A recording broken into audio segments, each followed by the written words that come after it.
I stood paralyzed in the marble-floored lobby, staring at 3 garbage bags bulging with my possessions. My potted succulent peeked pathetically from the top of one bag, soil spilling onto my framed achievement certificates. My wireless mouse dangled by its cord from another, like it was trying to escape. "You're 25, Avira said, tapping her silver watch with a manicured nail. "We're downsizing. Get out now." I had just stepped through the revolving doors, my carry-on still trailing behind me. The overnight flight from Phoenix had left my eyes raw and my mind foggy. 12 hours ago, I'd been shaking hands with the CEO of the largest shipping company in the Southwest, securing a contract worth millions after 3 days of nonstop negotiations. Behind Avira stood a cluster of my colleagues: Tristan from accounting, Naomi and Spencer from marketing, Reed from legal. Their expressions ranged from shocked to awkwardly amused. Reed actually smirked, his eyes darting between me and Avira like he was watching a particularly juicy reality show confrontation. "I don't understand," I managed, my voice embarrassingly small in the cavernous lobby. The security guard at the front desk pretended to study his computer screen, but his eyes kept flicking up to watch the scene unfold. "It's simple, Brielle," Avira continued, louder than necessary. "The company is restructuring. Your position has been eliminated. Everything you need is in these bags." The front doors opened and 2 women in sleek business attire walked in, pausing when they noticed our group. Their presence drew even more attention to my humiliation. I felt sweat gathering at my hairline, but the Henderson account, I just finalized. "We'll handle all client transitions." Avira cut me off, checking her phone. "The separation paperwork will arrive by email. Your building access has already been terminated." I reached for my key card out of habit, but it was upstairs on my desk, alongside the notes I'd compiled for Monday's presentation. "My laptop has all my files," I said, suddenly panicking about 3 years of work. "My contacts, my addition." "Company property," Avira smiled thinly. "It has already wiped your personal files to a flash drive." She nodded toward the smallest garbage bag. "Everything else belongs to us." Naomi at least had the decency to look uncomfortable. Spencer studied the floor tiles like they contained the secrets of the universe. "You can't be serious," I whispered, the reality beginning to sink in. "I've been here 3 years. I deserve." "You deserve exactly what you're getting," Avira interrupted again, her voice dropping to a near whisper. "Perhaps you should have remembered who runs this department before getting so familiar with our clients." The accusation hit like ice water. I'd done nothing wrong except do my job exceptionally well. "You have 15 minutes before I call security," Avira said, checking her watch again. "I suggest you don't make this more embarrassing than it already is." The crowd watching grew as people streamed in for the workday. Some slowed their pace, rubbernecking like passing a highway accident. Others hurried past, pretending not to notice. I stood there, jet-lagged and disoriented, as my professional life sat stuffed into garbage bags at my feet. 3 years of 60-hour weeks, 3 years of canceled plans with friends, 3 years of being the first to arrive and last to leave. I bent down to gather the bags, struggling with their awkward weight. Nobody moved to help. When I finally straightened, balancing all 3 bags while trying to maintain some dignity, I caught Avira's expression, a fleeting glimpse of something that looked like satisfaction. That's when I knew. This wasn't about downsizing. This was personal. I shouldered my way through the lobby, past the staring faces and whispered comments. The weight of the bags strained my flight-stiffened muscles. Halfway to the exit, my planner fell out, pages fluttering open to reveal color-coded client notes and meeting schedules stretching months into the future. I left it there on the floor, a bright splash of organization amid chaos. Outside in the parking garage, I somehow managed to stuff the bags into my trunk.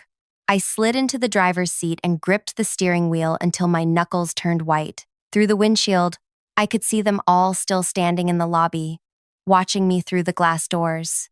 I started the engine, and then, instead of crying or screaming or peeling out of the garage in a fury of burning rubber and exhaust, I did something that would change everything. I smiled. It wasn't forced or fake. It was calm, knowing. I waved at the cluster of people in the lobby, put my car in reverse, and drove away. None of them realized what they'd just done, but they would. Oh, they would. If you're enjoying this story so far, please hit that like button to let me know. Subscribe to catch the next part and leave a comment below about what you think Brielle might do next. Now, let's continue with our story. My name is Brielle Kerwin, and until 3 hours ago, I was the senior client relations specialist at one of the most prestigious consulting firms in the city. I wasn't always the quiet, competent professional they'd just tossed aside like yesterday's lunch. Growing up in a tiny apartment above my mother's struggling tailor shop had taught me to fight for every opportunity. My mother, with her calloused fingers and determined smile, had drilled into me that education was my escape route. Be so good they can't ignore you, she'd say while pinning hems until midnight. I'd won a partial scholarship to university and worked 2 jobs to cover the rest. 4 years of sleeping 5 hours a night while maintaining a 3.9 GPA had earned me my degree and the attention of several recruiters. When the offer came from Avira's firm, it had seemed like a dream. Healthcare benefits, retirement plan, a salary that meant my mother could finally retire. I drove aimlessly after leaving the office, my mind struggling to process what had happened. The Henderson deal had been worth millions. I'd spent months cultivating that relationship, learning about their operations, understanding their pain points. I knew the names of the CEO's children, remembered his assistant's birthday, and had custom designed a solution that addressed every concern their board had raised. Avira had barely participated in any of the meetings, but her name appeared first on all the proposals. That was our unspoken arrangement. I did the work, she took the credit, and the company prospered. Until today. I pulled into a coffee shop parking lot and finally let myself break down. The tears came in silent, angry waves. I wasn't crying because I'd lost my job. I was crying because I'd been betrayed. My phone buzzed with messages from concerned colleagues, not the ones who'd stood behind Avira, but the ones who worked in other departments. News traveled fast. What happened? Are you okay? This doesn't make sense. I ignored them all and dialed my mother instead. They fired me, I said when she answered. Her silence spoke volumes. Then, come home. I'll make tea. My mother's tea couldn't fix this, but her tiny house in the suburbs was exactly where I needed to be. Away from the gleaming office tower with its marble lobby and glass doors. Away from Avira and her watchful eyes. Away from the humiliation. I spent that first day in a fog, recounting the story to my mother, who listened with narrowed eyes and pursed lips. Something doesn't add up, she finally said. Why now, after you just secured that big client? The question haunted me as I lay awake that night. Why now? The timing made no sense, unless someone didn't want me there for the aftermath of the Henderson deal. The next morning, I forced myself to review the termination paperwork that had arrived by email. The legal language was cold and impersonal. Reduction in workforce. At-will employment. 2 weeks severance. Nothing about my achievements or contributions. Nothing about the reason behind the sudden decision. At the bottom of the email was a non-disclosure agreement and a non-compete clause that would prevent me from working with any of the firm's clients for 12 months. I almost signed it automatically, the obedient employee to the end, but something stopped me. A memory surfaced from 2 weeks earlier. I had stayed late to prepare presentation materials for the Henderson meeting.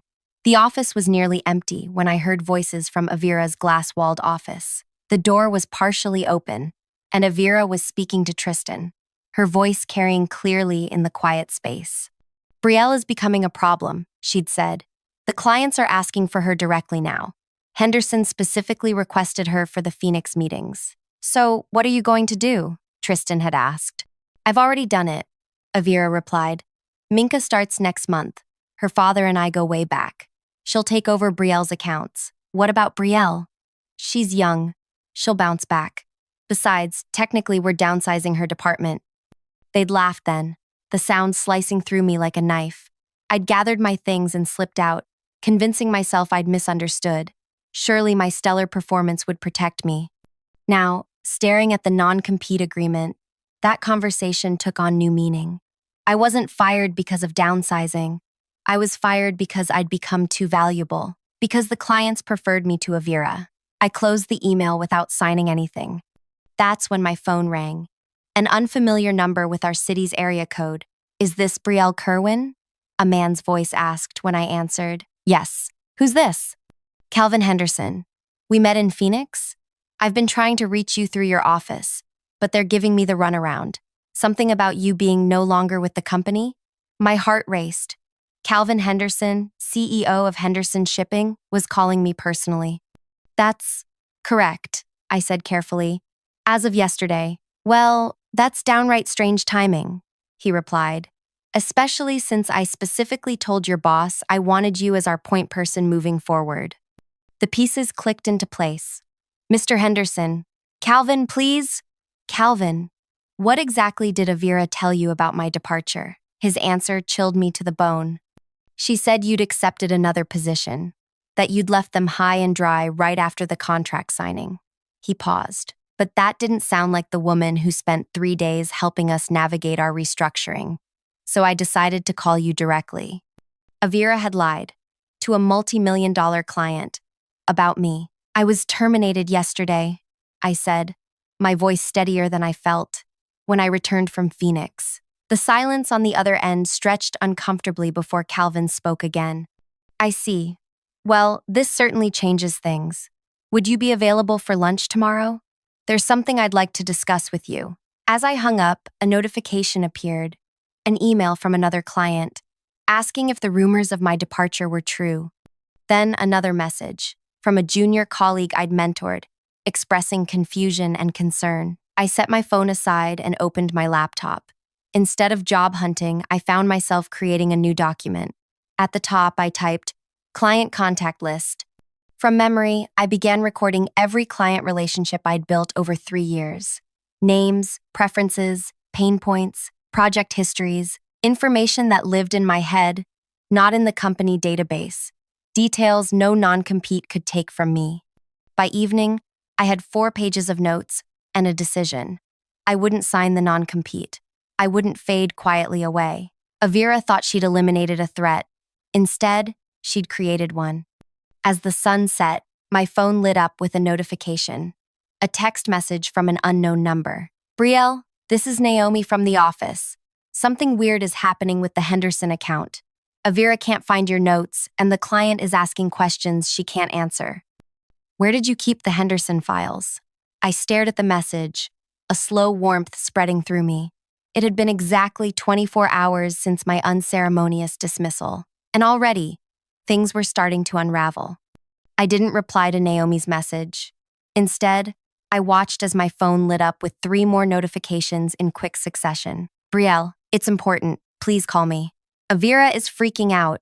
The Henderson implementation meeting is tomorrow. The implementation meeting. Of course. The part where all the promises made during negotiations had to be translated into actionable plans. The part I usually handled. I set my phone face down on the table and made myself a cup of tea. My mother watched me from the doorway of her small kitchen. You're smiling, she observed. That's new. Just thinking about something, I replied, stirring honey into my cup. About how quickly they realize they need you? I looked up at her shrewd expression.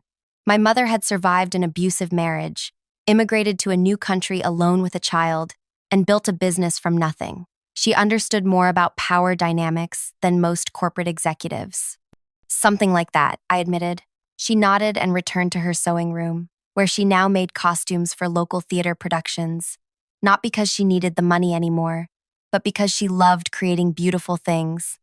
The next morning, I met Calvin Henderson at an upscale restaurant downtown. He greeted me with a firm handshake and concerned eyes. I checked into the situation, he said after we ordered. Spoke with some board members I know. This wasn't a downsizing. I'm aware, I replied, keeping my voice neutral despite the anger still simmering beneath my calm exterior. What happened yesterday at the implementation meeting was, he paused, searching for the right word, illuminating. Your replacement seemed unfamiliar with the most basic elements of our agreement. Minka, I supplied. She's new, very new. Calvin agreed. And your former boss struggled to answer questions about the custom logistics module you designed for us, the one that was the deciding factor in our signing with your firm. I sipped my water, waiting. I'll be direct, Brielle. We signed with your firm because of you. The board was impressed with your understanding of our operations and your creative solutions. Now we're concerned about implementation. He slid a business card across the table. I'd like to hire you as an independent consultant to oversee the transition. Whatever your former firm was paying you, I'll double it. My heart raced. This was an unexpected turn, a golden opportunity handed to me less than 48 hours after being unceremoniously fired. But something felt off. I appreciate the offer, I said carefully, but I'm concerned about potential conflicts. I haven't signed the non-compete agreement yet, but we've already consulted our legal team, Calvin interrupted. Since you were terminated without cause, and since we approached you rather than the other way around, any non-compete would be difficult to enforce. Besides, he smiled, we're not asking you to take our business elsewhere. We're asking you to ensure we get what we paid for from your former employer. It was elegant. I would still be working on the Henderson account, but now as their representative rather than Avira's. I would be in meetings with my former colleagues, with Avira, monitoring their performance. I'll need to think about it, I said, though my mind was already racing with possibilities. Of course, but don't think too long. We have another implementation meeting scheduled for Friday. As we finished lunch, my phone buzzed with another message from Avira. Where are the Henderson implementation templates? This is urgent. I tucked my phone away without responding and thanked Calvin for lunch. On the drive home, I called Ezra, a lawyer friend from college who specialized in employment law. They can't enforce a non-compete if you haven't signed it, he confirmed after hearing my situation. And terminating you immediately after you landed a major client would make any judge suspicious. Want me to review any paperwork they send? Please, I agreed. And one more thing. If I were to start my own consulting business, what should I know? His advice was thorough and practical. By the time I arrived home, I had a to-do list that included registering a business name, setting up a business bank account, and creating a basic website. 3 days after being fired, I had accomplished all three. I named my consultancy Carowin Solutions and created a simple professional website highlighting my experience in client relations and implementation management. I made no mention of specific clients or projects from my previous employment. That same day, I accepted Calvin Henderson's offer. The first implementation meeting was scheduled for 10 a.m. Friday at my former office building. I dressed carefully that morning, a charcoal gray suit I'd never worn to the office before, subtle makeup, my hair styled differently than my usual work look, small changes that added up to a new image. Brielle the independent consultant, not Brielle the subordinate. The security guard did a double take when I approached the front desk. Miss Kerwin, I thought, I'm here for the Henderson implementation meeting, I explained, presenting Calvin's business card. I'm consulting for them now. His eyebrows shot up as he made a quick call, then handed me a visitor badge. 15th floor conference room. The elevator ride gave me time to steady my nerves. When the doors opened on 15, I nearly collided with Reed from legal. Brielle? He sputtered, coffee sloshing in his cup. What are you doing here? Working, I replied simply, walking past him toward the conference room. I arrived 5 minutes early, but Calvin and 2 members of his team were already there, along with Naomi and Spencer from marketing. Their expressions when they saw me ranged from shock, Spencer, to cautious relief, Naomi. Brielle will be overseeing the implementation from our side, Calvin announced, as if it were the most natural thing in the world. Naomi's eyes widened. Spencer studied his tablet intently. At precisely 10 a.m., Avira strode into the room, followed by Tristan and a young woman I assumed was Minka. Avira stopped dead when she saw me, her professional smile freezing in place. What is the meaning of this? She asked, her voice low but sharp. Ms. Kerwin is representing Henderson Shipping's interests during implementation. Calvin explained smoothly. Given her intimate knowledge of the project, we felt it was a prudent addition to ensure quality control. Avira's face cycled through several expressions before settling on a tight smile. How resourceful of you, Calvin. The meeting proceeded with excruciating awkwardness. Minka clearly had no understanding of the complex logistics module I'd designed. Avira kept interrupting to clarify points that only confused matters further. Tristan repeatedly checked his phone, as if hoping for rescue. Through it all, I remained professionally detached, asking pointed questions when necessary and taking careful notes. I didn't need to be vindictive or petty. The situation was doing all the work for me. After 2 painful hours, Calvin called for a break. As people filed out for coffee, Avira cornered me by the window. "Clever move," she hissed. "But if you think this little stunt will work—" "This isn't a stunt," I interrupted calmly. "This is business. Henderson hired me to protect their investment. I'm simply doing my job. You're trying to sabotage me." "No, Avira. You did that yourself. When you fired the only person who fully understood this project." Her eyes narrowed. "I've built this department from nothing. Do you really think one client can take me down?" "I don't want to take you down," I replied truthfully. "I just want to ensure Henderson gets what they paid for." It wasn't entirely a lie. I didn't want to destroy Avira or the company. I just wanted justice, and perhaps a little recognition of my worth. As the meeting reconvened, I noticed Naomi watching me with newfound respect. Even Spencer seemed impressed by my composure. By the end of the day, we had a revised implementation schedule that would require twice-weekly meetings, all of which I would attend as Henderson's representative. "Well handled," Calvin said as we left the building together. "Though I admit, the entertainment value alone was worth your fee." I smiled politely but didn't engage with the joke. This wasn't about humiliating Avira, satisfying as that might be. This was about establishing myself as a professional in my own right. Over the next 2 weeks, my phone continued to buzz with messages from my former workplace. Not just from Naomi now, but from other colleagues seeking information about clients, systems, and processes that only I fully understood. I answered some, ignored others, always professional but never giving away more than necessary. Meanwhile, word spread about my new consulting business.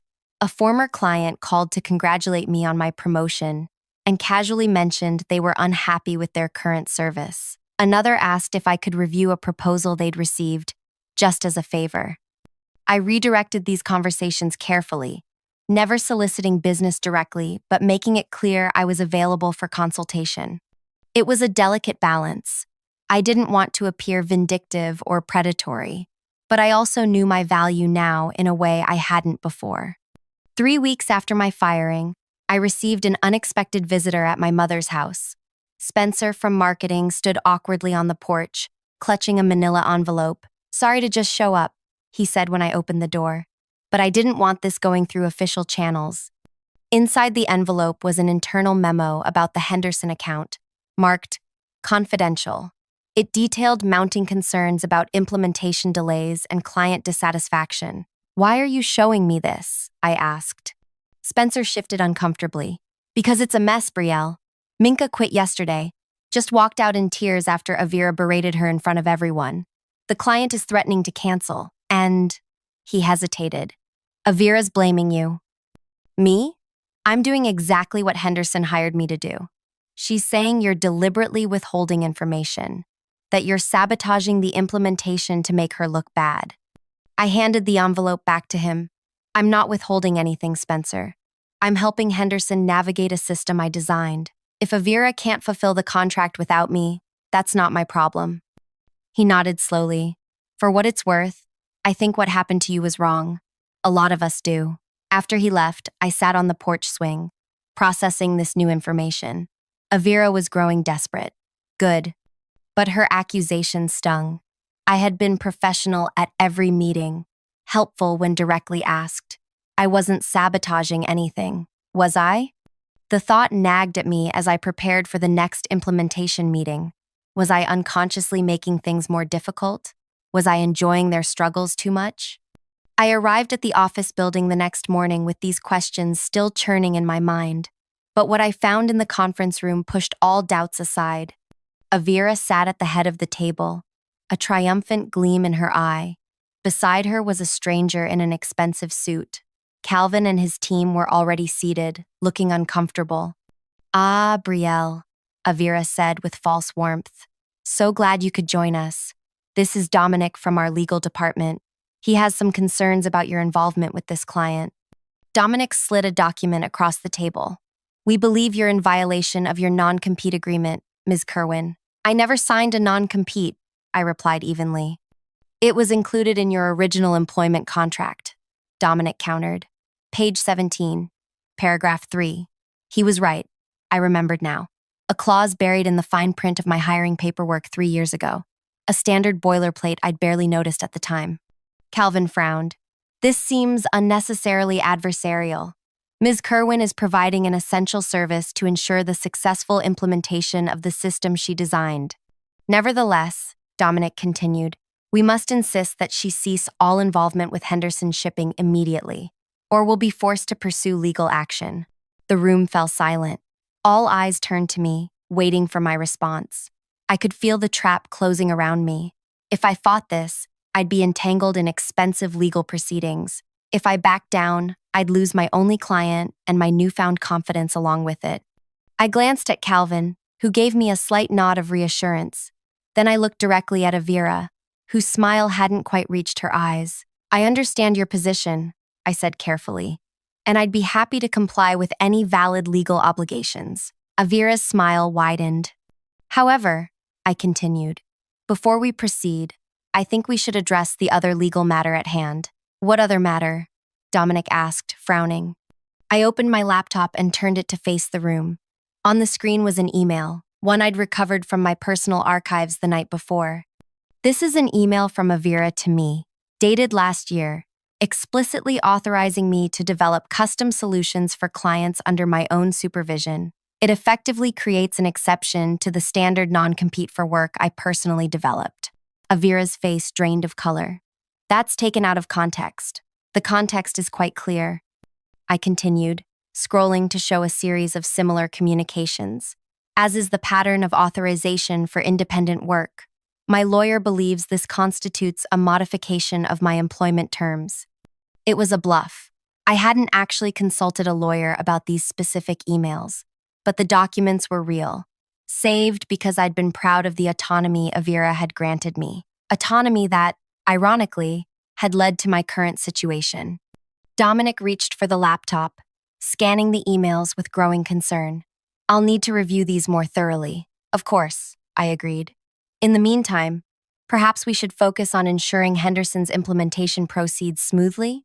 Unless you'd prefer to explain to them why their project is being delayed by internal disputes? Calvin cleared his throat. Speaking as the client, we would indeed prefer to continue with Ms. Kerwin's involvement. Any other outcome would force us to reconsider our relationship with your firm entirely. The threat hung in the air like a storm cloud. Avira's carefully constructed trap had backfired spectacularly. After a tense silence, Dominic gathered his papers. We'll continue this discussion at a later date. For now, the meeting can proceed as planned. As he and Avira whispered heatedly in the corner, I caught Calvin watching me with newfound respect. I'd stood my ground. I'd outsmarted them at their own game. But this wasn't victory. Not yet.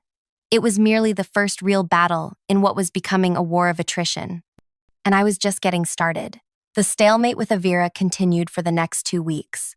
I attended every Henderson implementation meeting, providing guidance while carefully maintaining my professional distance. Dominic from legal watched me like a hawk, but never followed through on his threats of legal action. The emails I'd produced had created enough uncertainty to keep them at bay. See for now. Behind the scenes, however, things were shifting rapidly. My phone buzzed constantly with messages from former colleagues seeking advice or clarification on projects I'd managed. I answered when I could, always polite but increasingly brief. My priority was establishing my own business, not solving their problems for free. Calvin Henderson proved to be more than just a client. He became an advocate. He mentioned my services to other business owners in his network, describing me as the problem solver who saved our implementation. 3 weeks after starting my consultancy, I signed my second client. A week later, a third. Meanwhile, the situation at my former workplace deteriorated. Spencer, who had become an unexpected ally, kept me informed through occasional texts. Second implementation meeting disaster. Client threatening to pull out. Avira presented your logistics model as her own. couldn't answer basic questions about how it works. 3 people quit marketing department yesterday. I took no pleasure in their struggles. Well, perhaps a small amount where Avira was concerned, but I remained focused on building something new rather than watching something old crumble. 6 weeks after my firing, I signed the lease on a small office space downtown. It wasn't much, Terry. Just 2 rooms with large windows and enough space for a desk, meeting table, and small kitchenette. But it was mine. No glass walls for others to peer through. No politics. No Avira. My mother helped me move in, arranging my sparse furniture with the same care she once arranged fabric in her tailor shop. "You need plants," she declared, surveying the empty corners. "Life needs growing things." The next day, she arrived with 3 potted plants, hardy, low-maintenance varieties that could survive my irregular attention. One was a cutting from the succulent that had been unceremoniously dumped into a garbage bag on the day of my firing. I'd managed to salvage it, and now its offspring would witness my new beginning. That afternoon, as I was setting up my new computer system, my phone rang with an unfamiliar number. "Is this Brielle Kerwin?" a woman's voice asked. "Speaking. This is Lyra Westerly. I'm the board chair at your former employer." My hand tightened around the phone. The board chair? In 6 weeks of escalating drama, the board had never been mentioned. "What can I do for you, Miss Westerly?" "I think we should meet in person," she replied. "There are some matters we need to discuss regarding your departure from the company and your current relationship with Henderson Shipping." My stomach clenched. Had Avira finally convinced the board to take legal action against me? "I'm available tomorrow afternoon," I said, keeping my voice steady despite my racing thoughts. "Perfect. My assistant will send the details." After we hung up, I immediately called Ezra for legal advice. He agreed to accompany me to the meeting and spent an hour reviewing my situation, the absence of a signed non-compete after my termination, the emails authorizing my independent work, the circumstances of my firing. "Legally, you're on solid ground," he concluded. "But board chairs don't typically get involved in departmental staffing disputes. Something bigger is happening." The meeting was set for 2 p.m. the next day at a private dining room in an upscale hotel downtown. When Ezra and I arrived, we found not just Lyra Westerly, but 3 other board members waiting for us. No sign of Avira. Lyra, a sharp-eyed woman in her 60s with a silver bob and understated jewelry, stood to greet us. "Thank you for coming, Ms. Kerwin, and you've brought counsel. Very prudent." She gestured to the others. "This is informal, but we thought it important to meet face-to-face." We settled around the table, and Lyra wasted no time getting to the point. "We've been conducting an internal review of recent events in the client relations department," she began. "What we've found is concerning." One of the board members, a thin man with wire-rimmed glasses, slid a folder across the table. "This contains documentation of systematic credit misappropriation, client relationship interference, and potentially discriminatory termination practices," he explained, "all centering around your former supervisor, Avira Donovan." I opened the folder to find emails, meeting minutes, and performance reviews. A paper trail showing how Avira had consistently taken credit for my work, deliberately kept me from certain high-profile meetings, and planned my termination weeks before the Henderson deal was finalized. "We became aware of these issues only after multiple client complaints following your departure," Lyra continued. "Henderson Shipping was simply the most vocal. Others have expressed similar concerns about continuity and account management." I glanced at Ezra, who gave me a subtle nod to continue listening. "Why are you sharing this with me?" I asked carefully. Lyra exchanged looks with her colleagues before answering. "We have 2 proposals for your consideration.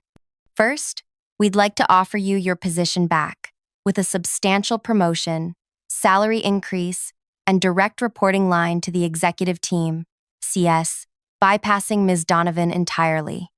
The offer hung in the air like an unexpected gift. 6 weeks ago, I would have jumped at the chance. Now, I waited for the other shoe to drop. "And the second proposal?" Lyra smiled slightly. "Alternatively, we'd like to discuss acquiring your consultancy." That, I had not expected. "You want to buy my 6-week-old business?" "We want to acquire your expertise and client relationships before our competitors do," corrected the woman sitting beside Lyra. Your departure has revealed significant vulnerabilities in our client management structure. Several major accounts are now at risk. Ezra leaned forward. Before we discuss either option, we need clarity on Ms. Kerwin's legal standing. There have been threats of litigation regarding non-compete violations. Those threats were not authorized by the board, Lyra said firmly, and they will not be pursued, regardless of your decision today. For the next hour, we discussed details of both proposals. The return offer included a director-level position with a salary double my previous one. The acquisition offer included a generous upfront payment plus a 3-year consulting contract. We'll need time to consider, Ezra said as the meeting concluded. Of course, Lyra agreed, but we would appreciate an answer within the week. The situation remains fluid. Outside the hotel, Ezra and I dissected the meeting. They're desperate, he observed. Henderson was just the tip of the iceberg. They're losing clients left and right without you. But why acquisition? Why not just hire me back? Because they know you might leave again. This way, they lock in your expertise and eliminate a potential competitor in one move. I spent the next 3 days weighing my options. The money was tempting. Either offer would set me up financially for years, but returning meant working in the same environment that had discarded me so callously. Acquisition meant giving up my newfound independence before I'd truly experienced it. There was also the matter of Avira. Neither option had clarified her status, though reading between the lines, it seemed the board was building a case for her removal. On the 3rd day, as I sat in my new office, staring at the contract drafts Ezra had prepared, my phone rang. Calvin Henderson again. Brielle, have you heard the news? What news? Your former employer just lost the Beaumont account. It's all over the industry forums. Beaumont was their 2nd largest client after Henderson, a relationship that predated even Avira's time at the company. What happened? I asked, genuinely shocked. Apparently, there was a major service failure last week. No one could access the specialized reporting portal your team had built for them. When they called for support, they got a runaround. He paused. Word is, they're looking for new consultants. I may have mentioned your name. After we hung up, I sat in silence, processing this development. The Beaumont account represented millions in annual revenue. Its loss would be devastating, possibly fatal for Avira's department. My phone buzzed with a text from Spencer. Total meltdown here. Avira called emergency all hands. Beaumont gone, blaming everyone but herself. Another piece clicked into place. The board's urgency suddenly made perfect sense. That evening, I made my decision. I called Lyra Westerly directly. I've considered both offers, I told her, and I have a counterproposal. 2 days later, I walked into my former office building, not as a visitor or consultant, but as the newly appointed head of client success, a division created specifically for me that would operate parallel to Avira's department, but with oversight of all major account implementations. The announcement had been made company-wide an hour earlier. Employees stared as I crossed the lobby, whispers following in my wake. The security guard grinned and handed me a new access card, not a visitor badge. Welcome back, Ms. Kerwin. I took the elevator to the executive floor, 2 levels above my previous department. My new office awaited, with windows overlooking the city and a nameplate already on the door. Inside, I found Lyra Westerly waiting. Everything to your satisfaction? She asked. It's a good start, I replied, setting down my bag. The transition team is ready whenever you are. They're eager to hear your plans for the Beaumont recovery strategy. I'll meet them this afternoon. First, I need to address my former department. Lyra raised an eyebrow but nodded. Of course. They're gathered in conference room A for Avira's emergency meeting. Perfect timing.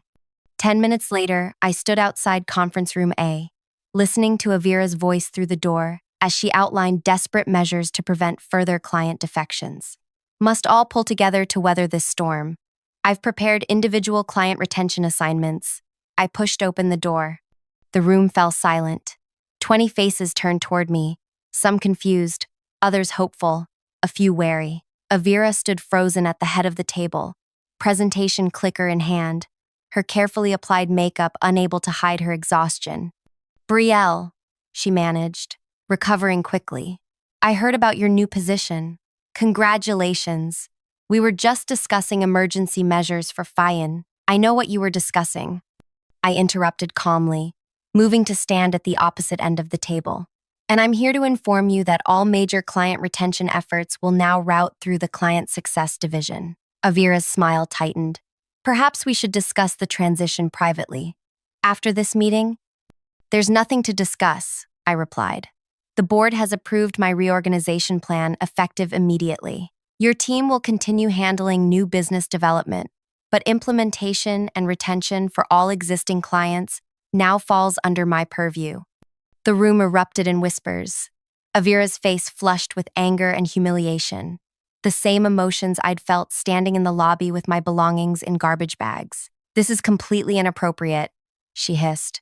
You can't just waltz in and… Actually, I can. It's all outlined in the memo that went out this morning. I'm surprised you haven't read it yet. I turned to address the room. Everyone who worked directly on implementation and client management should report to the executive conference room in 30 minutes for reassignment. That meant nearly everyone present. Avira's department would be gutted, left with just her and a few sales associates. As people gathered their things, expressions ranging from shocked to secretly pleased, I approached Avira directly. Don't worry, I said quietly, so only she could hear. You're not being fired.